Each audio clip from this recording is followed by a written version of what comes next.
नमस्कार दोस्तों, हाल ही में मनीष कश्यप का शुभांकर मिश्रा के यूट्यूब चैनल पर एक उनका इंटरव्यू या पॉडकास्ट कहें या इंटरव्यू कहें, जो भी कहें, वो रिलीज हुआ है शुभांकर मिश्रा के चैनल पर, जिसमें उन्होंने मनीष कश्यप जी ने तेजस्वी यादव को टारगेट किया। उनको पता नहीं है कि यह भारत एक लोकतांत्रिक देश है। इसमें ना जो सिर्फ पढ़े लिखे हुए लोग हैं उनको ही राजनीति करने का हक नहीं है। शायद आज मनीष कश्यप पढ़े लिखे हुए हैं और उनके माता पिता पढ़े लिखे होंगे, लेकिन उनके जो दादा दादी होंगे वो पढ़े लिखे तो नहीं होंगे। अगर उनके दादा दादी पढ़े लिखे नहीं हैं, परिवार चलाते हैं, देश भी एक तरह से परिवार है। इसे भी चलाने के लिए ज़रूरी नहीं है कि हर व्यक्ति पढ़ा लिखा हो। 9वीं फेल नहीं, जिस व्यक्ति को अंगूठा लगाने भी आता हो, अंगूठा लगाने, थंब लगाने आता हो, उसे इस देश का पीएम बनने तक का अधिकार है, राष्ट्रपति बनने का अधिकार है।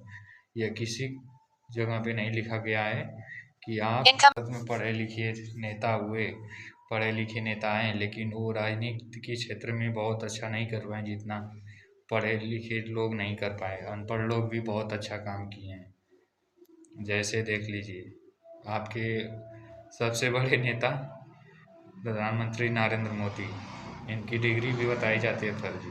जब ये चाय बेचते थे तो चाय बेचने के साथ साथ ये दिल्ली यूनिवर्सिटी से डिग्री भी ले लिए। पता नहीं ये कहाँ कहाँ से वहाँ से लोग आते। और अमित शाह जी, आपके माननीय अमित शाह, वो कितना पढ़े लिखे हैं, उनके बारे में भी तो जानकारी होनी चाहिए। वो तो ताड़ीपार थे।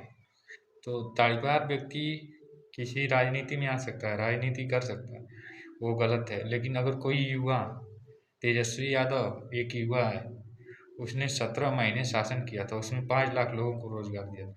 मानते हैं कि उनके पिता जो थे, मानते हैं उनके पिता लालू यादव के कार्यकाल में छिनैती डकैती होती थी, लूट महफिल होती थी। लेकिन अगर उससे और पूर्व में पहले जाएं, पूर्व में जाएंगे तो देखेंगे कि डकैती छिनैती बहुत ज़्यादा होती थी।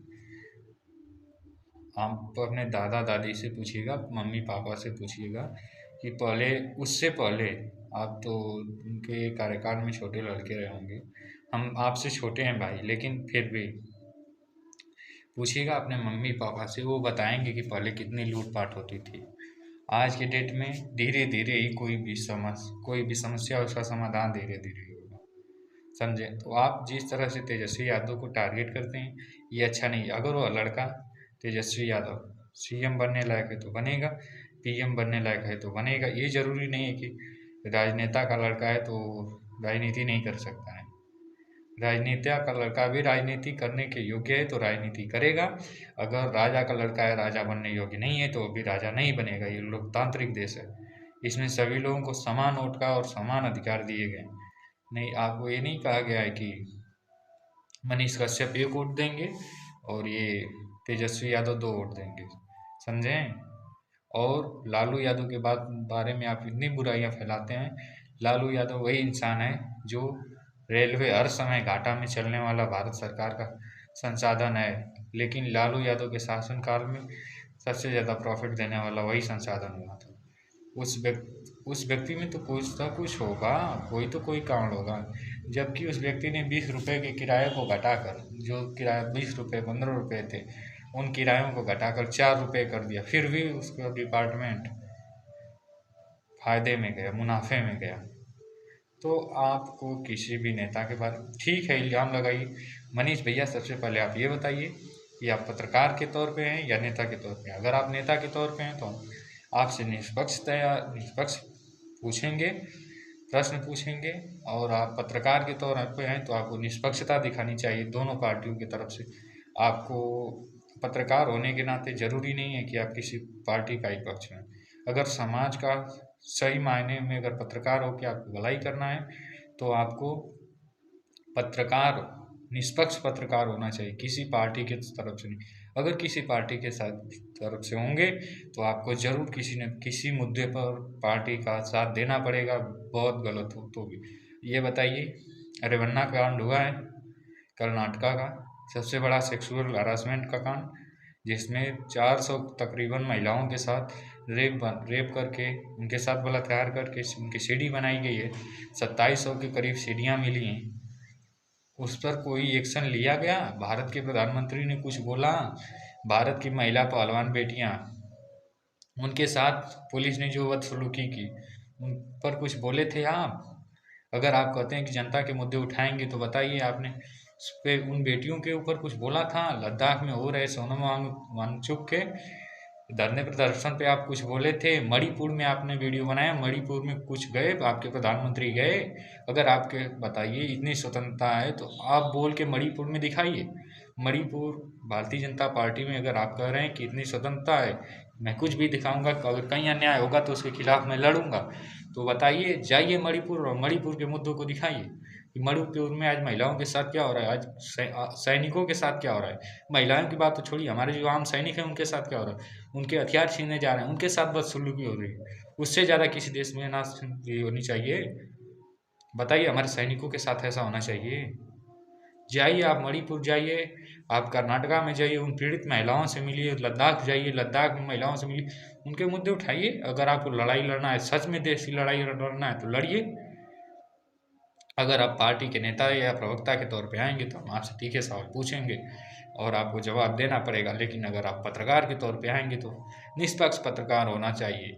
आप जब भी वीडियो बनाते थे, हम भी आपके वीडियो देखते थे, आप हर समय आरजेडी को टारगेट पे रखते थे, आपके हर समय टारगेट पे आरजेडी थी, आरजेडी के सिवा कोई नहीं था। आप वीडियो बनाते थे, सीएम होते थे नीतीश कुमार, लेकिन आपके टारगेट पे होते थे तेजस्वी यादव। क्यों? सबसे बड़ा तो मालिक, किसी भी सरकार का सबसे बड़ा मालिक सीएम होता है, तो हमारा मेन टारगेट कौन होना चाहिए? सीएम होना चाहिए। और देश, जो देश से बड़े मुद्दे हैं, देश के बड़े मुद्दे हैं, उन पे देश का मालिक कौन है? पीएम है। पीएम जिम्मेदार होते हैं, पीएम को टारगेट करना चाहिए, न कि किसी छोटे गृह मंत्री, राज्य मंत्री।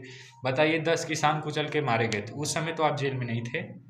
किसानों के आंदोलन के समय आप उस समय जेल में नहीं थे। आपने कभी यूपी के उस मुद्दे को उठाया?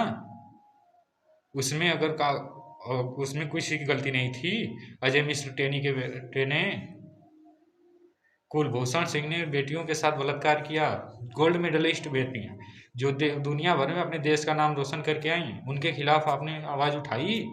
नहीं उठाई। आपकी भी गलतियां हैं। आप एक पार्टी के प्रवक्ता के तौर पे, नेता के तौर पे, कार्यकर्ता के तौर पे आप शुरू से ही काम करते हैं।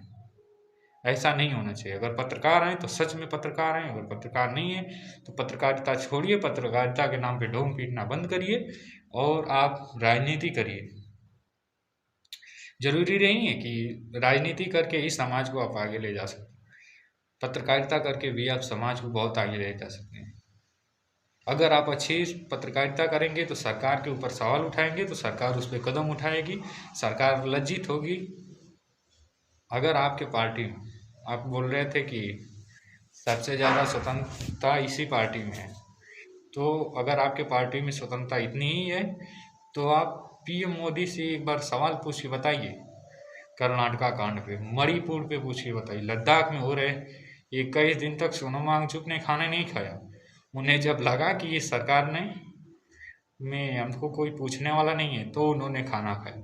सोनम वांगचुक जब धारा 370 हटाई गई ना, तो सोनम वांगचुक सबसे बड़े काश्मीरी धारा 370 हटाने वाले पक्षकार थे, उनको भी आज अनशन पे बैठना पड़ा। क्यों? क्योंकि उन्हें लगा कि अब हमारे साथ अन्याय हो रहा है, बहुत ज़्यादा हो रहा है, लेकिन आज उनकी भी बातें नहीं मानी जा रही। तो आज सोनम वांगचुक को लग रहा है कि हाँ, सच में भारत में डिक्टेटरशिप आ गई। तो यही है, आपसे नम्र निवेदन है कि आप या तो पत्रकार बनिए या तो नेता बनिए। जनता को दोनों बन के, पत्रकार और नेता बन के बरगला नहीं सकते हैं। अगर आप नेता बनेंगे तो आपसे हम तीखे सवाल पूछेंगे, अगर आप पत्रकार बनेंगे तो आप निष्पक्ष होके, न भाजपा, न सपा, न कोई पार्टी, न कांग्रेस, न आरएलडी, न आरएलपी, कोई पार्टी नहीं, आपकी कोई पार्टी नहीं होनी चाहिए विशेष।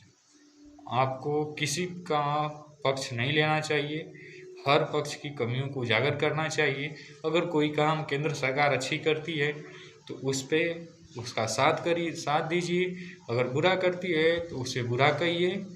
आपसे यही निवेदन है। बताइए, अगर इतनी स्वतंत्रता है तो पूछ के दिखाइए 2 करोड़ रोजगार किन लोगों को मिला। भारत में ग्लोबल हंगर इंडेक्स, विश्व भूखमरी सूचकांक में भारत 63 नंबर पे था। आज भारत का नंबर किस में है? भारत में पहले लगभग 60 करोड़ के लोग, आसपास करोड़ लोग भूखमरी थे, भूख से पीड़ित थे, उनको भोजन की आवश्यकता थी। लेकिन आज आपके प्रधानमंत्री खुद कहते हैं कि 80 करोड़ लोगों को फ्री और निःशुल्क में भोजन दिया जा रहा है। तो बताइए क्यों दिया जा रहा है? क्यों भूखमरी, गरीबी बढ़ी है? गरीबी बढ़ी है तो ही नहीं देना पड़ रहा है। अगर गरीब नहीं होते, गरीबी रेखा से ऊपर का उनका जीवन होता, उनको नहीं देना पड़ता।